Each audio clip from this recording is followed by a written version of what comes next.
أشهد أن محمدًا رسول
Alhamdulillah Rabbil Alamin. Nahmaduhu wa nasta'inuhu wa na'udzu billahi min sururi anfusina wa min sayyiati a'malina. May yahdihillahu fala mudilla lahu wa may yudlilhu fala hadiya lahu. أشهد أن لا إله إلا الله وحده لا شريك له وأشهد أن محمدًا عبده ورسوله الذي لا نبي بعده. اللهم صل وسلم على سيدنا محمد النبي الأمي وعلى آله وصحبه أجمعين. قال الله تعالى في القرآن الكريم: أعوذ بالله من الشيطان الرجيم. بسم الله الرحمن الرحيم. يا أيها الذين آمنوا اتقوا الله وقولوا قولا سديدا يصلح لكم أعمالكم ويغفر لكم ذنوبكم ومن يطع الله ورسوله فقد فاز فوزا عظيما. ويا عباد الله، أوصيكم ونفسي بتقوى الله وطاعته فقد فاز المتقون. Hadirin sidang Jumat rahmati Allah Subhanahu wa taala. Saya sebagai khatib berwasiat kepada kita semua untuk meningkatkan kualitas takwa kita kepada Allah Subhanahu wa taala. Apa itu takwa? Ali karamallahu wajhah mendefinisikan at-taqwa wal khawfu minal jalil. Takwa itu ialah ketakutan kepada Allah yang maha mulia. Maka ketakutan inilah yang dicontohkan oleh Habil kepada Qabil, sebagaimana yang Allah sebutkan dalam Al-Quran. Ketika Qabil hendak menghempaskan batu yang besar ke kepala Habil, apa jawaban Habil? La in basatta ilayya litaqtulani ma ana bibasiti yadiya ilayka liaqtulaka inni akhafullahu rabbul alamin. Ketika Qabil cemburu terhadap Habil disebabkan hanya Habil yang diterima kurbannya oleh Allah Subhanahu wa taala, disebabkan Habil dinikahkan kepada saudara Qabil yang cantik, timbullah kecemburuan Qabil kepada Habil. Dia hendak menghempaskan batu yang besar kepada Habil. Lalu apa jawaban Habil? La in basatta ilayya litaqtulani, kalau kamu hendak menggerakkan tangan mengangkat batu yang besar untuk membunuh aku, ma ana bibasiti yadiya ilaika liaqtulaka, aku tidak akan membalas hal yang serupa kepadamu. Mengapa Habil tidak membalas hal yang serupa? Apakah Habil takut kepada Qabil? Apakah Habil manusia yang lemah? Apa sebab Habil tidak mau membalas hal yang serupa?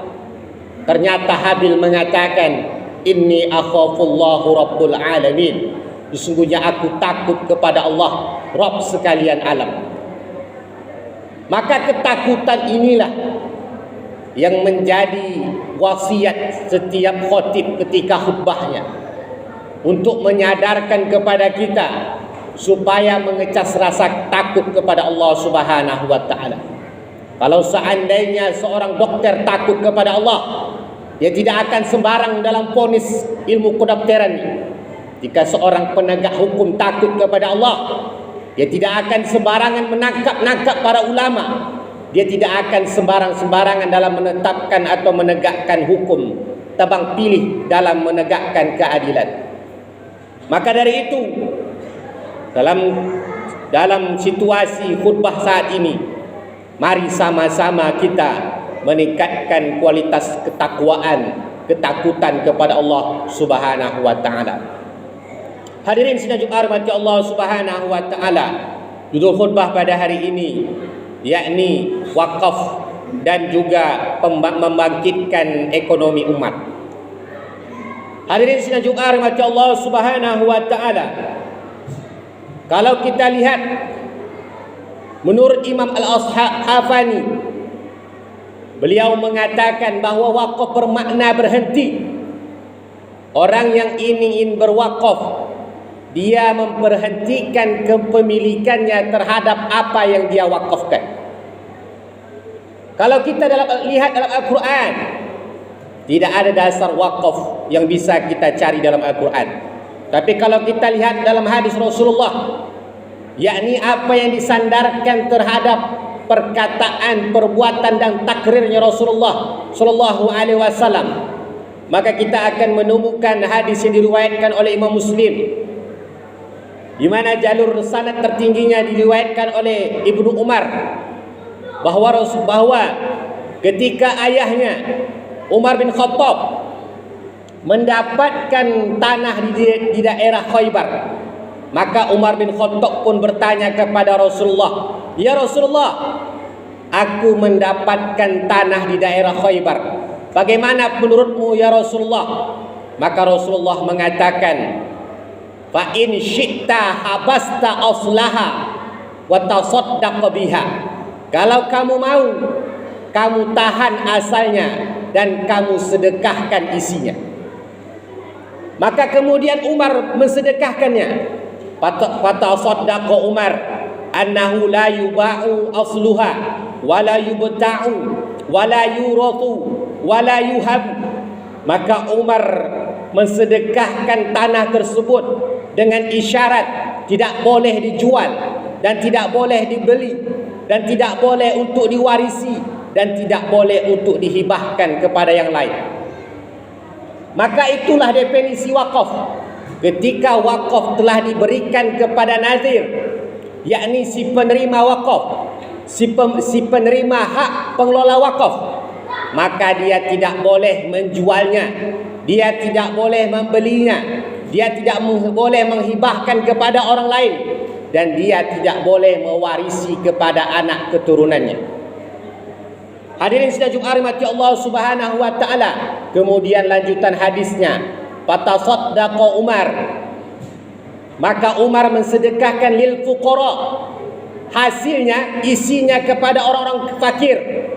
Kemudian walil kurba, kemudian dia berikan, dia sedekahkan isinya kepada kaum kerabat. Kemudian wafir riqab, dia sedekahkan isinya kepada hamba sahaya. Wa fi sabilillah, kemudian dia sedekahkan kepada orang-orang yang berjihad di jalan Allah Subhanahu wa taala. Wa binis sabil, dan orang-orang yang tersesat di jalan. Wa fi dhaifi, kemudian dia sedekahkan kepada tetamu-tetamu. Hadirin sekalian rahmati Allah Subhanahu wa taala. Maka hadis inilah yang menjadi syariat, anjuran untuk berwakaf kepada orang-orang yang mempunyai kelebihan harta. Begitulah ketika Umar bin Khattab dia berhijrah mengikuti hijrah Rasulullah sallallahu alaihi wasallam dari kota Mekah ke Madinah. Maknanya dia meninggalkan harta sanak familinya yang ada di kota Mekah ke Madinah. Ketika dia sampai ke Madinah, bermakna dia menjadi orang yang miskin, karena dia tinggalkan hartanya yang ada di kota Mekah.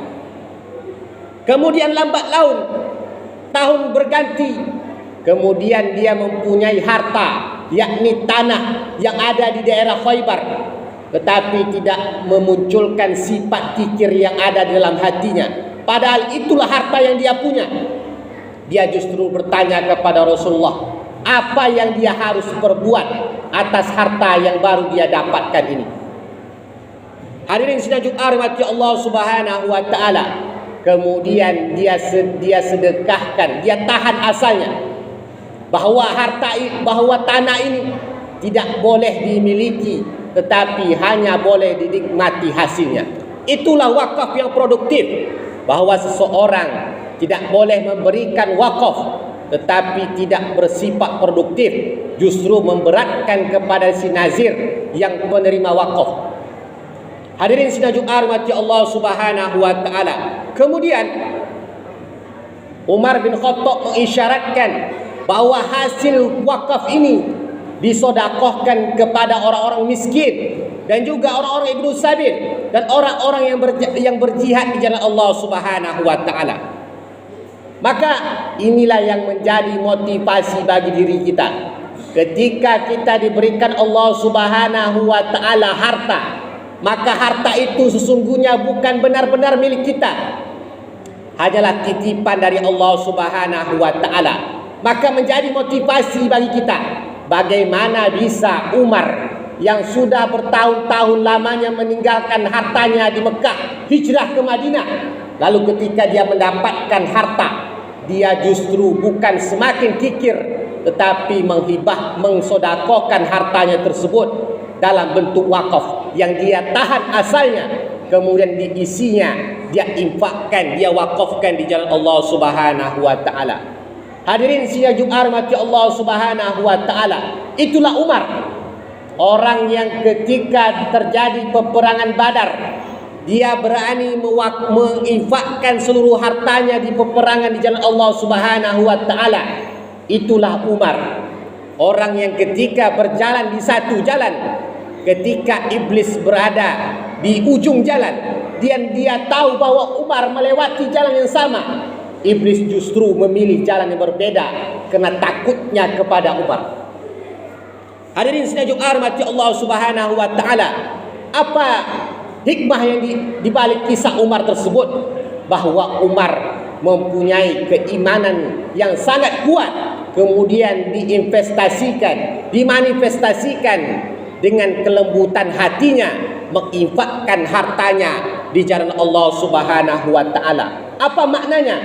Bahwa orang-orang yang mau menginfakkan hartanya di jalan Allah adalah orang-orang yang dilembut hatinya dan juga disebabkan keimanannya kuat di hadapan Allah Subhanahu wa taala. Hadirin sekalian rahmati Allah Subhanahu wa taala. Maka orang-orang yang mempunyai harta, dia tidak boleh memikirkan dirinya saja. Dia tidak boleh hanya memikirkan keturunannya saja, tetapi dia harus memikirkan bagaimana membangkitkan ekonomi umat yang ada di sekitar sekeliling kehidupannya. Bagaimana dia bisa memikirkan orang-orang yang ada di sekitarnya yang saat ini miskin, suatu saat bisa berubah menjadi orang yang kaya. Bagaimana dia bisa memikirkan orang yang pada saat ini adalah mustahik zakat, tetapi ke depannya disebabkan wakaf produktifnya, disebabkan infak produktifnya, orang-orang yang mustahik zakat lambat laun tahun ke tahun akan menjadi seorang yang muzaki, yakni orang yang mengeluarkan hartanya berzakat di jalan Allah Subhanahu wa taala. Hadirin sekalian rahmati Allah Subhanahu wa taala. Kenapa kita harus berwakaf? Kenapa kita harus berinfak? Kenapa kita harus bersedekah? Itulah yang diperintahkan oleh Allah Subhanahu wa taala. Dalam surah Al-Baqarah ayat 257 Allah katakan, "Ya ayyuhalladzina amanu," wahai orang yang beriman, "anfiqu min thayyibati ma kasabtum," infakkan yang baik-baik dari apa yang kamu usahakan. Begitulah Allah perintahkan kepada orang yang merasa dirinya yakin kepada Allah, percaya kepada Allah. Apa yang menurutmu kamu usahakan, maka pada saat ketika kamu mendapatkan hasilnya, anfiqu ma kasabtum, maka infakkan apa yang kamu usahakan.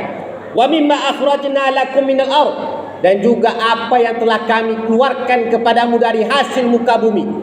Orang-orang yang bertani, orang-orang yang menggunakan tanah, orang-orang yang menggunakan nikmat-nikmat Allah yang ada di muka bumi, meskipun itu bukan dalam bentuk hasil pencariannya, maka dia juga wajib untuk menginfakkannya di jalan Allah Subhanahu wa taala. Hadirin sekalian rahmati Allah Subhanahu wa taala. Hakikatnya apa yang kita punya pada saat ini bukan benar-benar pencapaian kita. Apa yang kita miliki pada saat ini bukan benar-benar disebabkan usaha kita. Itulah yang kita adopsi dari kisah bagaimana Hajar ketika ditinggalkan oleh Ibrahim alaihissalam. Padahal saat itu Hajar baru saja melahirkan Ismail yang masih bayi. Maka pada saat itu Ismail alaihissalam menangis kehausan. Apa yang dilakukan oleh Hajar? Apakah Hajar berdoa kepada Allah, "Ya Allah, turunkan air, sebabkan anak ini adalah anak nabimu Ibrahim alaihissalam"? Tidak, justru Hajar berlari-lari kecil antara Safa dan Marwah, menunjukkan usahanya untuk mendapatkan air. Tetapi yang menjadi pertanyaan, berlari-lari kecil tersebut, apakah itu yang membuahkan hasil? Apakah itu yang memberikan hasil bahwa Hajar mendapatkan air untuk diberikan minum kepada Ismail alaihissalam? Tidak. Justru air tersebut berasal dari hentakan seorang bayi yang sangat kecil, yakni Ismail alaihissalam. Apa maknanya? Bahwa memang ketika kita menginginkan rizki dari Allah Subhanahu wa taala, kita harus memancingnya dengan usaha. Tapi jangan lupa, apa yang kita dapatkan bukan semata-mata dari usaha kita, tetapi justru karunia dari Allah Subhanahu wa taala. Maka ketika kita menyadari apa yang kita punya pada saat ini, harta, rumah, tanah, apapun itu bentuknya, bahkan seminimal mungkin, yakni harta yang ada pada tubuh kita, fisik yang sehat pada saat ini, adalah karunia dari Allah Subhanahu wa taala yang tidak kita bisa usahakan apa yang kita punya yang ada dalam jasad kita ini.